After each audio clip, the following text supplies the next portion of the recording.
सा देखा था कि प्लेटो के हवाले से हमने ये देखा कि उसका जो आइडियल स्टेट का कॉन्सेप्ट है वो क्या है, और उसके 3 कॉन्स्टिट्यूंट्स की बात की थी, जिसमें हमने ये देखा कि 3 क्लासेस हैं: एपेटाइट, स्पिरिट और रीज़न। आज इसके हवाले से हम थोड़ी सी डिटेल में बात करेंगे और हम ये देखेंगे कि जो क्लास सिस्टम प्लेटो ने दिया उसमें तीनों कॉन्स्टिट्यूएंट्स, यानी कि जो हम लोगों ने पढ़े थे एपेटाइट का, इनके क्या फ़ीचर्स हैं, या ये कौन लोग हैं बेसिकली। ठीक है, तो एपेटाइट थे, इसमें करेज थी एक, और जो तीसरी थी वो रीज़न के हवाले से थे, जो कि रूलर्स थे। तो एपेटाइट ये बेसिकली उनकी खसूसियात को भी शो करती है। मीन्स ये बेसिकली वो लोअर तबका है जो कि लोअर क्लास थी, जो कि बेसिकली कॉमन मैन कहलाते थे। और आप देखें कि हर कॉमन मैन का एक ही कॉन्सेप्ट होता है, और वो है भूख, यानी कि एपेटाइट। उन्हें क्या चाहिए होता है? उन्हें खुराक चाहिए होती है, उन्हें चीज़ों की ज़रूरियात होती हैं। तो ये एपेटाइट जो एक क्लास उभर के सामने आई थी, वो बेसिकली कॉमन मैन की थी। दूसरी जो थी वो करेज थी, और ये करेज जो थी वो बेसिकली वॉर से निकलती थी। ये वो लोग थे जो कि सोल्जर्स थे, और इनका काम जो है वो रखवाली करना होता था। और ज़ाहिर है जो सोल्जर्स हैं उनका जो एक स्पेसिफिक उनकी क्वालिटी है वो करेज आती है, यानी कि उनमें करेज होनी चाहिए। तो ये सोल्जर्स थे, और इन सोल्जर्स का काम ये था कि वो रखवाली करें, ख़ास तौर पे किसकी? इस किंग की। तो ये जो किंग है ये बेसिकली निकलता था विजडम से, यानी वो तमाम ऐसे लोग जो कि अक्लमंद हैं, जो कि फ़िलासफ़ी को पढ़ते हैं, जिनके अंदर विजडम है, तो वो लोग हैं जो कि किंग बन सकते हैं। और ज़ाहिर है एक किंग जो है उसकी खसूसियत क्या हो सकती है कि वो रीज़न को लेकर सामने आता है अपने हर चीज़ में। तो सोसाइटी जो थी वो इन 3 मुख्तलिफ़ चीज़ों से मिलके, या 3 मुख्तलिफ़ लोगों से और कैटेगरी से मिलके बन रही थी। टाइट क्लास थी, ये वर्कर्स कहलाते थे। ज़ाहिर है इनका काम जो था वो दूसरे खेती बाड़ी करना, इंडस्ट्रीज़ वगैरह इनको चलाना होता था। ठीक है, ये सोल्जर्स थे, ये आर्मी थी। बेसिकली आर्मी का काम जो था वो प्रोटेक्शन देना था, प्रोटेक्ट करना था। और इसके साथ जो थे, जो लास्ट हमारे पास आते हैं, वो गार्जियंस थे। ये गार्जियंस जो था, इन गार्जियंस का काम जो था वो क्या था कि लोगों की, आम आवाम की, जो आम लोग हैं, और ख़ास तो ये करेज भी, इन लोगों के हवाले से ये इनके ऊपर ना सिर्फ रूल करें बल्कि इनको कमांड भी करें। ठीक है, और इसी कॉन्सेप्ट को लेकर आगे प्लेटो एक कॉन्सेप्ट देता है कम्युनिज़म का। और कम्युनिज़म का ये ओल्ड कॉन्सेप्ट है, इसको कंपेयर भी करेंगे हम नए कॉन्सेप्ट के साथ, न्यू कॉन्सेप्ट ऑफ कम्युनिज़म। और लेकिन हम देखेंगे कि इन दोनों में क्या चीज़ें जो थी वो मुश्तरक पाई जाती हैं। प्लेटो था, इसका जो कॉन्सेप्ट बनता है वो बेसिकली 3 वेव्स के अंदर बनता है। वो ये कहता है कि 3 वेव्स के अंदर आप अपनी सोसाइटी जो है, इसको, अपनी सोसाइटी को इस क्लास सिस्टम के अंदर या आइडियल स्टेट के अंदर कन्वर्ट कर सकते हैं। ठीक है, और ये क्या 3 वेव्स थी, इसको हम थोड़ा सा डिस्कस कर लेते हैं। इसने ये कहा कि बेसिकली आपको अपनी सोसाइटी के अंदर, चूँकि ये एथेंस से ताल्लुक़ रखता था, और एथेंस में उस वक्त करप्शन वगैरह भी थी, और ज़ाहिर है हर सोसाइटी के जो मेजर फ्लॉज होते हैं वो सब इसमें थे। तो ये बेसिकली चाहता था कि करप्शन को किसी तरीके से ख़त्म किया जाए।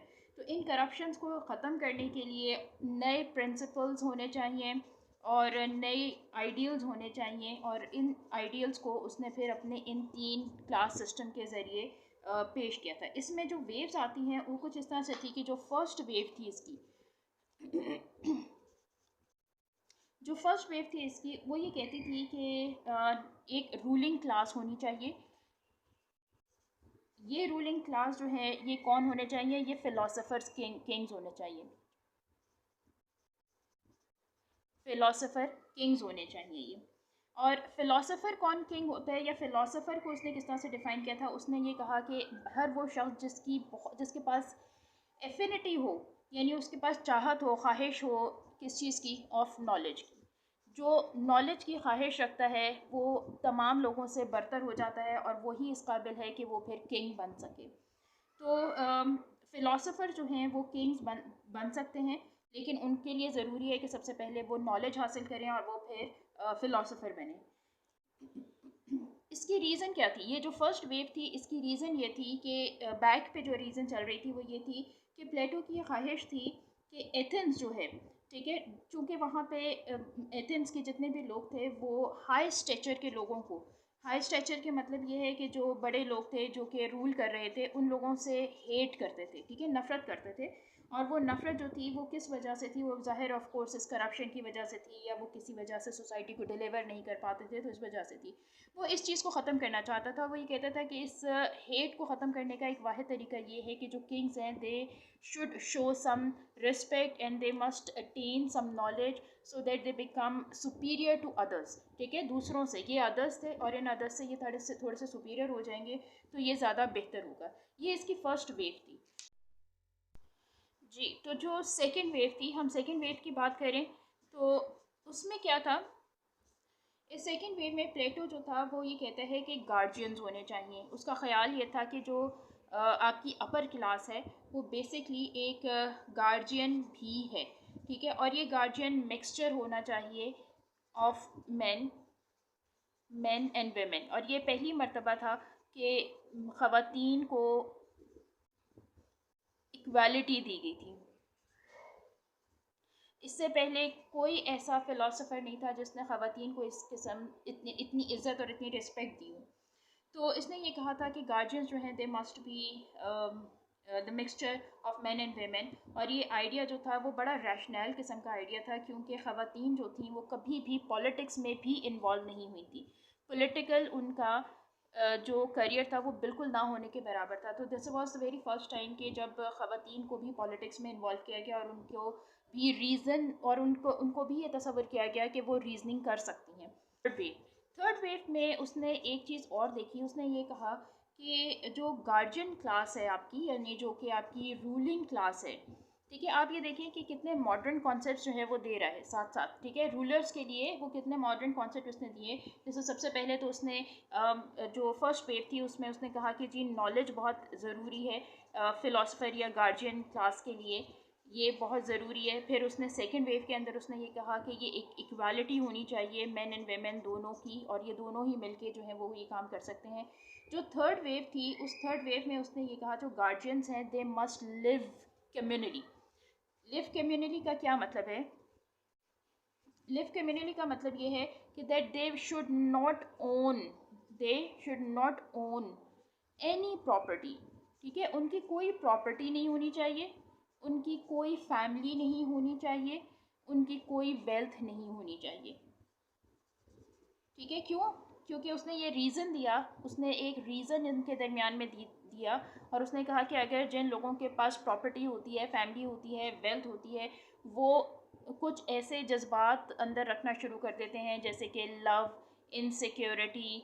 और इससे क्या होता है कि जो एक इन इन इस तरह के जो जज्बात होते हैं वो किसी भी किंग को डाउनफॉल का भी बाइस बन सकते हैं।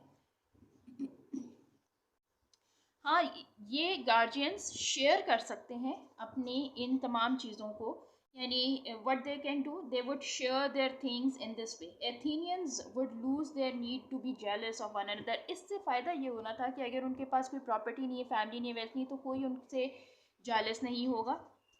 ठीक है, कोई इनसे जालस नहीं होगा, कोई इनको ख़त्म करने की कोशिश नहीं करेगा, और फैमिली को, वेल्थ को, इन सबको बचाने के लिए उन्हें कोई ऐसा स्टेप नहीं लेना पड़ेगा जो कि सोसाइटी के लिए या उनकी रूलिंग जो जो रूल कर रहे हैं, या जो उनका मुल्क है उसके लिए कुछ ख़राबी का बायस बन सके। तो ये थ्योरी ऑफ फिलोसोफर किंग जो है उसमें ये थ्री वेव्स का आप जिक्र कर सकते हैं। आप बता सकते हैं कि जो एक किंग है उसके लिए, या जो एक रूलर है जो कि रीज़न के साथ चल रहा है, उसके लिए क्या क्या चीज़ें होनी ज़रूरी हैं। उसके लिए नॉलेज का होना ज़रूरी है, उसके लिए मैन और वेमेन इक्वल होना है।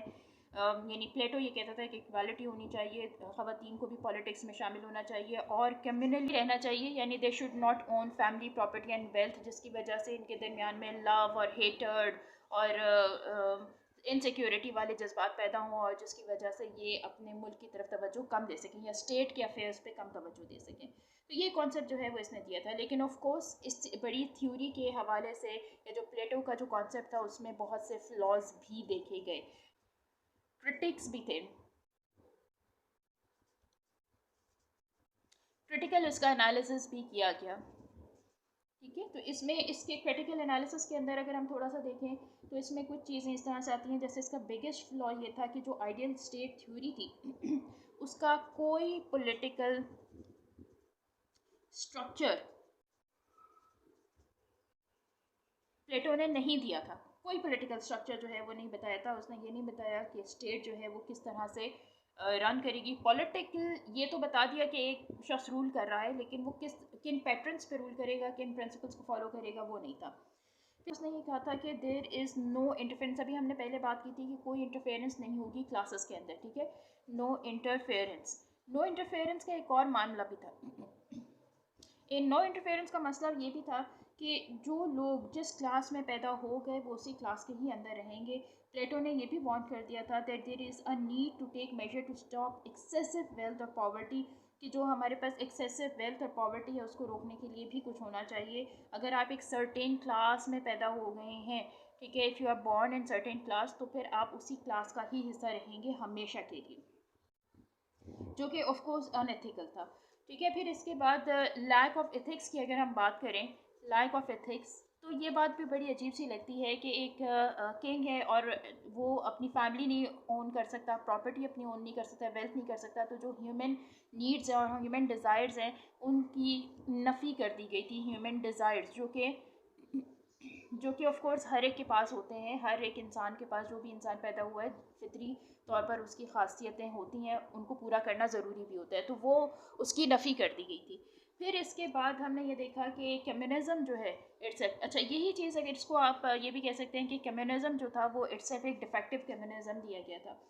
फिर उसके बाद कॉन्स्टिट्यूशन लेस, अच्छा कॉन्स्टिट्यूशन लेस सोसाइटी थी ये, या आप गवर्नमेंट कह सकते हैं कि इसमें कोई लॉ, नो लॉ, कोई लॉ जो है वो इसने नहीं दिया था कि किंग जो है वो किंग लॉ से बाउंड होगा या क्या था। इसके अंदर एक और बड़ी चीज़ थी जो अक्सर पूछी जाती है, वो ये था कि डेमोक्रेसी जो थी वो डेमोक्रेसी को डिटेस्ट किया गया था, ठीक है, यानी एक तरह से नफ़रत का इजहार किया गया डेमोक्रेसी में, क्योंकि डेमोक्रेसी में काफ़ी लोग मिलकर अपनी सोसाइटी को चलाते हैं। यहाँ पे सिर्फ रूलर्स थे जो सोसाइटी को चला रहे थे और बाकी उनको ओबे करना था। फिर जो इकोनॉमिक क्लास थी उसके ऊपर बहुत बर्डन था ऑन इकोनॉमिक क्लास। ये जो आपकी इकोनॉमिक क्लास थी, जो पहली फर्स्ट क्लास थी, उस फर्स्ट क्लास का काम ही सारा, जो वर्कर क्लास थी उसका काम सारा का सारा पूरी इकोनॉमी को चलाना था, ऑफ कोर्स, जिसकी वजह से वो बहुत ज़्यादा बर्डनाइज हो जाते थे, ठीक है।